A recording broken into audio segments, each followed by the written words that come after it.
Ano lang. Pasok kayo, pasok.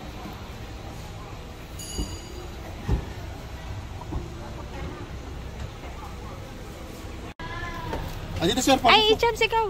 Para ano, makita mo. Kailangan mo rin bala.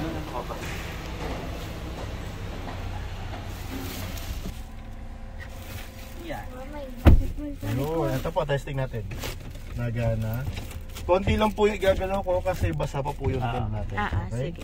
Ito sir, pag pinares nyo, try nyo baba. Ayan, hindi siya nagana kasi nilako po siya sa likod po.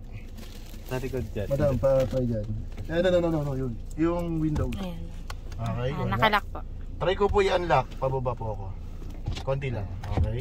Tinga baby. Yan. Naka-unlock ba? Naka-unlock sir. Naka-unlock. Sige. Okay. Then, ito naman po yung central door lock. Ayun. Then, power windows natin, press nyo sa left. Kung gusto sang adjust, ayan. Then, right naman po. Ayan, up and down, forward, back, up and down, sides. Then, ito naman po tabi ng left and right is pag pinrush nyo, magpo-fold po yung side mirror.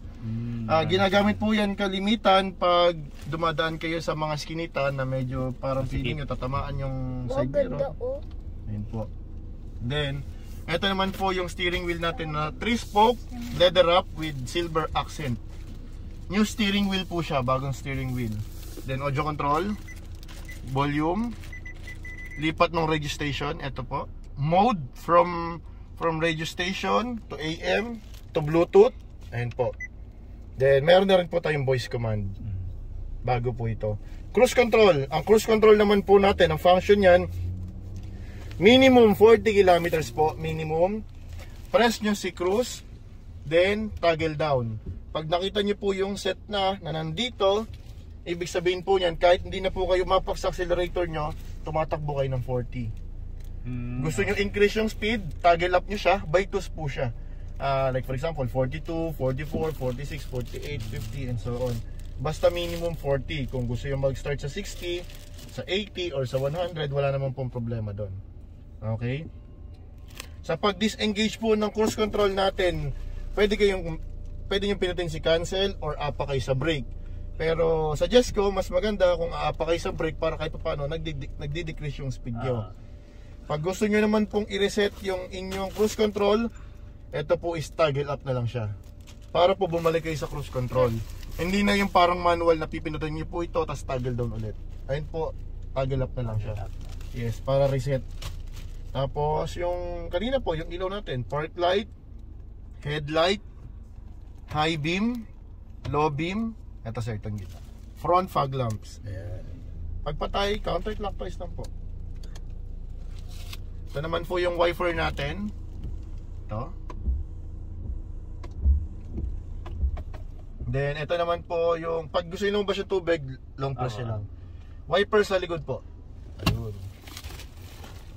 Galing ah. Kung gusto nyo lumabas yung tubig doon, ito yung isa sa mga unique selling point po ni Expander. Ito is tilt and telescopic. Tilt. Kasama na kasi yes. Ano lang, sa lahat ng competitors po namin, wala po ng tilt lang po. Actually, si cruise control is unique selling point din po.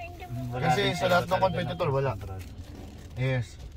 Then, ito naman po yung ating automatic na aircon na po. Hindi po siya tulad ng freebies na gano'n po. Iikot mo Yes. pa. Up and down na lang. Front, ito pong front na to, dito po yan. Ayan. Yung rear, ito po yung defogger. Yung max cold, meaning yung sagad po niya. Yung mode, sa mukha lang po kasi yan. Mukha tsaka paa. Paa lang po. Or paa tsaka dito. Sa may windshield natin. Okay. Aircon, syempre kailangan po lagi yan. Pag pinatay nyo po siya, naka-fan lang po kayo. Naka-fan lang talaga. Yes. Ito naman po, kailangan lagi siya nakailaw. Para nagsisirculate lang po yung amoy sa loob po. Or yung lamig. Pag in-off nyo po kasi siya, yung amoy sa labas papasok. Makukuha niya. Yes. Or switch off ng aircon. Ito is thermostat, yung pinakamalamig. Gusto yung mainit, taas nyo po. Yes. Ito naman po yung ating USB type. Pwede kayo mag-charge. Then 12 volt socket. Then, ito naman po yung shift knob natin. Leather po yung handle ng shift knob. Ito naman po, pipress nyo pag mag-shift po kayo. Para ito. Reverse camera po. May ano siya. Pipress niya siya. Pinipress pa siya. Yes. Ito yung reverse camera, neutral, drive, second gear, lower gear. So, kailangan talaga ipipress yung ano niya. Yes, sir. Then, ito naman yung tinatawag na shift lock. Si shift lock po, ginagamit si shift lock pag nalobat po yung battery ng sasakyan. Yung sasakyan, ang kagandahan dito, itatap nyo lang siya dito. Okay. Pag nalobat kayo, hindi siya tulad nung sa mga G4 kasi hindi na talaga under may key slot. Ito, tap nyo lang si ito dito. Pag umano na siya, mag-i-indicate siya na kailangan nyo umapak sa brake, then push start. Push start. Mapapatakbo nyo na po yung sasakyan. Kahit po lobat to, para makatakbo kayo sa dealer. Oo nga, kasi in case naman talaga hindi mo masasabi. Yes. Hindi ka natatakbo. Yes. Tapos, ito naman po yung bago natin. Yung tinatawag natin na EPB o Electronic Parking Brake po. With auto hold. Electronic parking brake, kung gusto nyo mag-disengage yung electronic parking brake, lagay nyo sa drive. Then, toggle down nyo. Ayun, no? Under na tayo. Ayun, Ay. Lagay nyo siya sa neutral, lagay nyo sa handbrake. Ayun po, pagka handbrake na. Nakapark na po kayo. Then, eto naman pong auto hold. Ang auto hold po natin, ang unang requirements niyan is dapat naka-seatbelt si driver. Yes. Naka-seatbelt, lagay nyo sa drive, syempre. Pag umilaw po siya na kulay green doon, ibig sabihin po niyan, kahit naka-drive ako, binatawan ko yung brake, hindi na under si unit. Pag umapak po ako sa accelerator, magkukulay puti siya.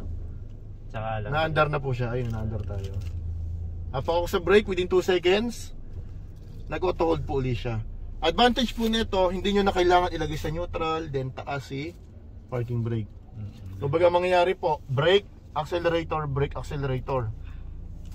Malimit ginagamit po ito lalo na pag traffic, Maynila or yung maraming stoplight. Ayun, para less hassle na, lagay mo sa drive, baba mo si electronic parking brake. Ito pagka kunwari traffic sir, gusto mo naka-green yung auto hold mo, pwede ka magpahinga. Then kung under na sir, apakan nyo na accelerator. Ayun, naka-neutral pala ako. Ayun po, nagkulay po din na siya.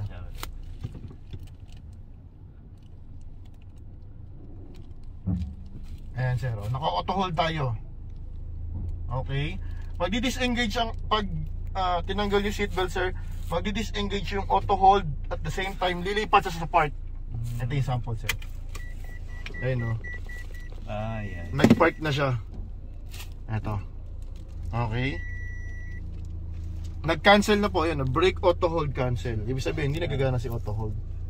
Meron na siyang indicator dito. Yes, ayun kasi yung pinakaunang importante. Yung seatbelt po. Seatbelt talaga. Yes. Then, ito yung bago natin, yung ating center console with console tissue. Kung gusto yung maglagay ng tissue, ayan, pwede po. Bili lang kayo yung hinihila, buwasan nyo ng konti, lagay nyo dito. Then, natin, laki ng glove box. Tapos, sa ilalim nyo naman po, meron tayong tinatawag na under seat luggage tray. Worth 2 kilograms po siya. Sa pag higit nyan sir, taas nyo muna, yung plastic taas, sabay hila. Ayan. Worth 2 kilogram, pwede chinelas. Sapatos pwedeng itago. Ayan, kilo ba ito? Kita ba? Ayan. Ayun. Kung sakali, pwede rin naman hilahin ni ma'am yun sa likod. Pwede siya mahila. Okay, sige. Para ano po. Then, per safety natin is 3-point ELR seatbelt. Secondary natin is dual SRS airbag po. And meron tayong Dito lang yung may airbag, yung sa gilid. wala tayong side curtains po. Tapos, meron tayong 6 na speaker, including the 2 tweeter po. Included na po siya. 1, 2, 3, 4, 5, 6. Okay. Then, si coolant at saka po si brake fluid. Why? Kasi pag naubusan din ng langis, may chances masira si makina. Hi, ma'am. Coolant, pag naubusan kayo ng coolant, may chances masira si radiator. Then si brake fluid, pag naubusan kayo ng fluid, may chances din type 4. Ang naka-LED natin na panggang is cross. Yes. Pero ito yung headlight niya.